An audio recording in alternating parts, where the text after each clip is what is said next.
even though that we know God is good to his word, there's still moments where I know that I want to, and I would imagine you too, want to ask, but how can I know God? How can I know?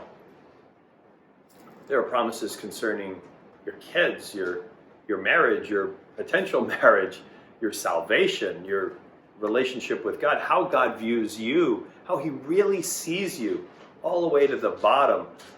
How is it that he can see all that I've done and yet can regard me as beloved and precious and beautiful and noble and dignified? How can I know God? How can I know? Well, there's a great and famous story in the Bible. I was inspired by a passage in Genesis 15 because just a little while ago we took a trip to the Holy Land, and while there we were on the very banks of Mount Hermon.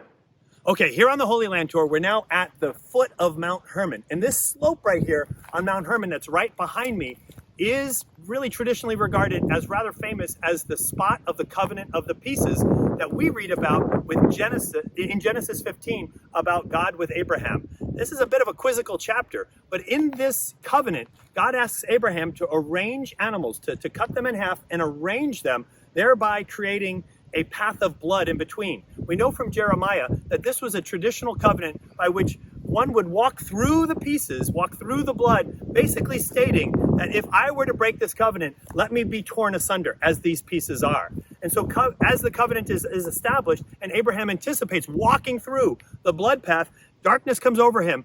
He arises and he sees a personification of God in the form of a smoking fire pot and a blazing torch.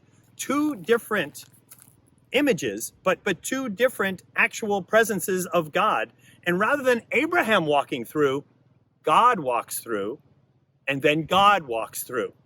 As if to say to Abraham, if I break the covenant, let this happen to me. And if you break this covenant, let this happen to me. What God is like that? And indeed, the people of Abraham break the covenant, and God makes good on it through Jesus, so that we can have this love, this grace, this covenant.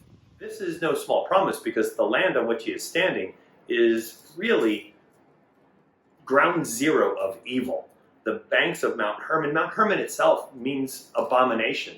Mount Hermon itself is the place in Genesis 6 where evil descended upon the world and plunged it even to greater and deeper evil. And so it's in the midst of this place that this story picks up.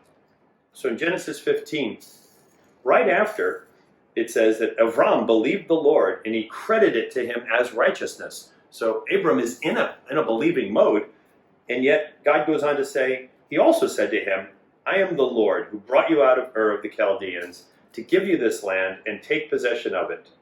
But Abram said, Sovereign Lord, how can I know? I love that this is here in the Bible. Right after he believed, he hears yet another great promise from God and says, how can I know? The heroes of our Bible are very relatable. How can I know that I shall gain possession of it? So the Lord said to him, bring me a heifer, a goat, a ram, each 3 years old, along with a dove and a young pigeon. So Abram brought all these to him, cut them in two, arranged the halves opposite each other. The birds, however, he did not cut in half. Then birds of prey came down on the carcasses, but Abram drove them away. It's a very strange passage. As the sun was setting, Abram fell into a deep sleep, and a thick and dreadful darkness came over him. Then the Lord said to him, know for certain. Answering him earlier, you want to know? How can I know? Know for certain. And now listen to this. When the sun had set and darkness had fallen, a smoking fire pot and a flaming torch appeared and passed between the pieces. On that day the Lord made a covenant with Abram and said, to your descendants I give this land, from the Wadi of Egypt to the great river of the Euphrates, the land of the Kenites, Kenizzites, Cadmonites, Hittites, Perizzites, Rephaites, Amorites, Canaanites, Girgashites, and Jebusites. God enacts an ancient covenant ritual with Abram that he would have understood, which we don't understand for sure.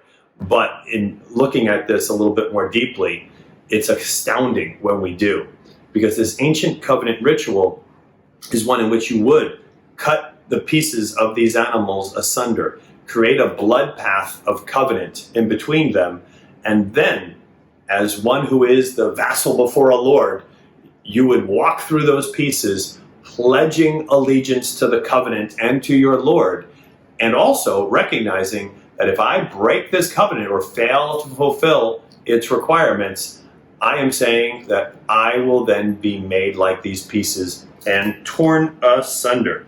As a matter of fact, that very idea is referenced over in Jeremiah. It's the only other time that we get some good insight on this. Chapter 34, verse 18. Those who have violated my covenant and have not fulfilled the terms of the covenant they made before me, I will treat like the calf they cut in two and then walked between its pieces. Wow. How can I know? But still, we haven't brought this thing home yet.